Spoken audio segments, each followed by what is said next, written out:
Take 4 of Create. And welcome to the Repossible Podcast. I'm your host, Bradley Charbonneau. Today I'm going to walk through a rehearsal of my upcoming speech called Create. Yet it's not the speech in its entirety. It's sort of a notes. It's sort of draft. It's sort of, I need to get these ideas out there. And I just want to give you a bit of behind the scenes here at Repossible, how we're doing the content for the upcoming books, the courses, the workshops, the seminars, the week in Bali 2021. Is it 2022? It's coming up at some point. A week in Bali with Repossible. I said it here first, whatever day this happens to be. Create. Topic of my talk for next week, and I'm taking notes and I'm taking names. Now, Create, the book after Create, or one of them after Create, is called Spark. Now, Spark could also be called Co-Create. Now, in creation, what tends to happen is, have you ever heard of the if you build it, will they come? Or if you build it, they will come? More positive twist on it. Well, if you create it, it's like a magnet. So you create your thing, whatever it is. If you have an idea, you have a song, you have a project, you have a company, you have a book, whatever it is. If you keep it inside of your world and don't let it out, don't create it, don't let it out, don't let it go, then the chances of co-creation are none to pretty much none. Whereas if you put it out there, you're going to get feedback. And sure, might be bad, might be harsh, might be that's the worst idea I've ever heard of all time. Great. Then you used to have some feedback. There is no failure. There's only learning. So by creating, by getting this out there, by doing my rehearsals here, by talking to people about it, by getting on the podcast, by talking about it on podcasts, by saying, hey, look, I'm writing a book called Create. Here's what I think it's about. What do you think? So here's what happened. In my attempts to grasp the greater meaning of things. And here I was working on the subtitle for the Repossible series. Now, for me, this is a big deal. This is an 11-book series for starters. It might even get bigger. But I had a subtitle. I knew it wasn't right. But here's one little technical administrative tidbit. In Amazon, if you create a paperback, you can never again change the title or the subtitle. So I needed to be sure my subtitle was right on. And I knew it wasn't right on, so I wasn't publishing my paperback. I have my ebook out. You can change that thing all the time. Whereas the paperback, I knew I had to have it right before I could go forward. Pepper.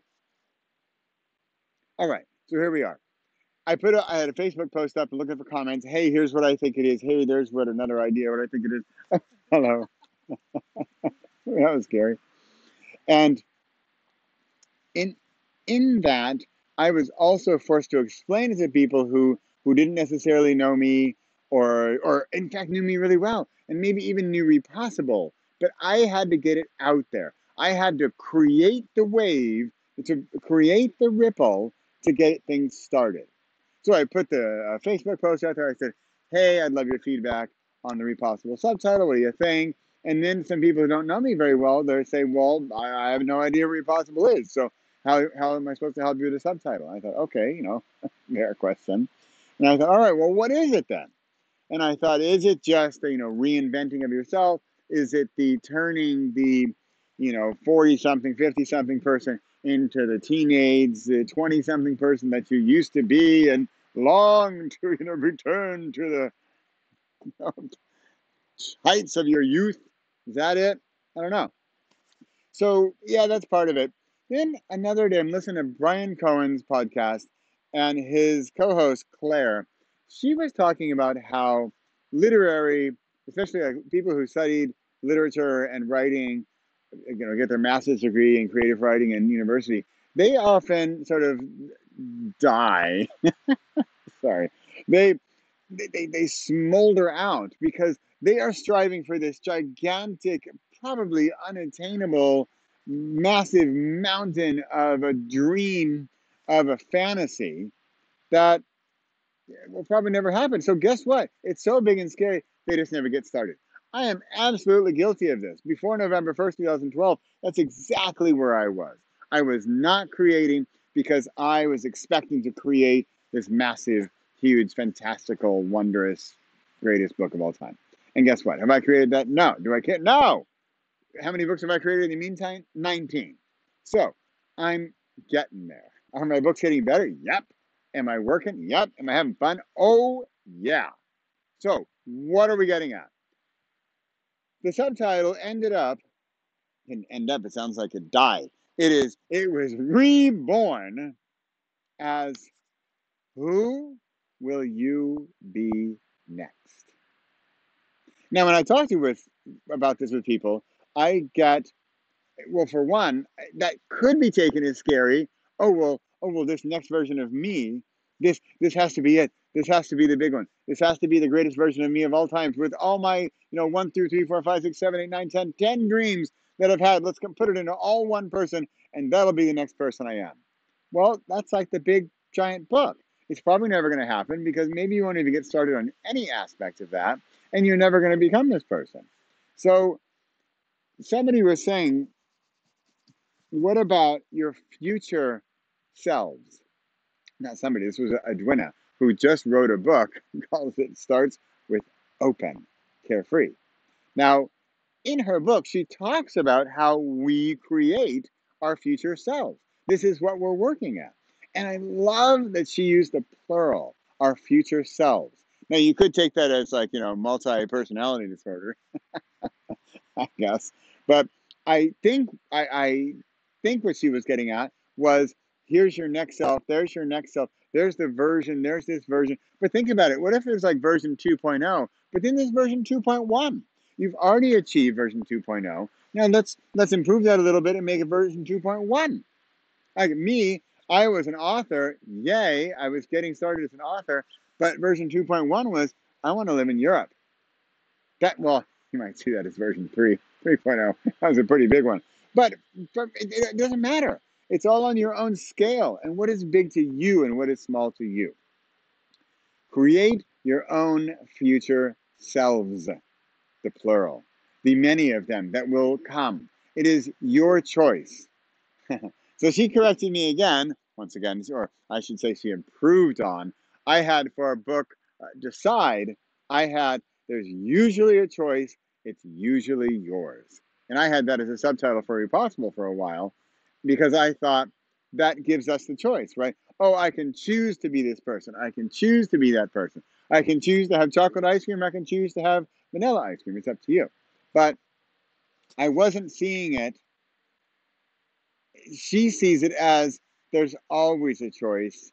It's always yours. I'm like, oh, ouch. I mean, ouch and yay, because that is really hitting it home. And I think it is even more true. Something can be more true or less true. So I'm going to stop. This was a scatterbrained rehearsal of, I shouldn't even call it rehearsal. It's note taking. This is visual, verbal, audible, video note taking for an upcoming speech called Create. And see, okay, just to backtrack a bit, create, what I was getting at, writer guy, every single day guy, I'm getting at the exhaust vent to let it out of your system. We have ideas, we have dreams, we have future selves, but we have these little things like, oh, I'd really like to write this short story. Oh, I had a fantastic idea for, I don't know, a product or a job or a career or a friend. So how to get that little stuff out. And I like to do it on a daily basis because then it's just boom, boom, boom, and it's out. And for me, it's filtering, it's cleansing, it's rejuvenating, and I do it on a daily basis. It's not every other Thursday. But then she comes along and says, how about create your future self? So create on the small scale, the little stuff, to get eventually to the big stuff. And who knows, what's fun about this is that it's not necessarily linear. It doesn't mean, okay, so Bradley, if I create 10 little things, does that equal one thing? If I have 10 liters, is that a decaliter? No, it's not linear like that. It could be you create one small thing, boom, there's your big thing. Or you create one giant thing, it totally falls apart, and you create 3 little things. You got to be able to surrender to the greater universe to allow what's going to happen, to then play with the results and have that mindset, that playful mindset that this is good, I'm learning, let's keep going. I'm Bradley Charbonneau. This has been the Repossible Podcast, a section of behind the scenes from upcoming talk called Create. Who will you be next?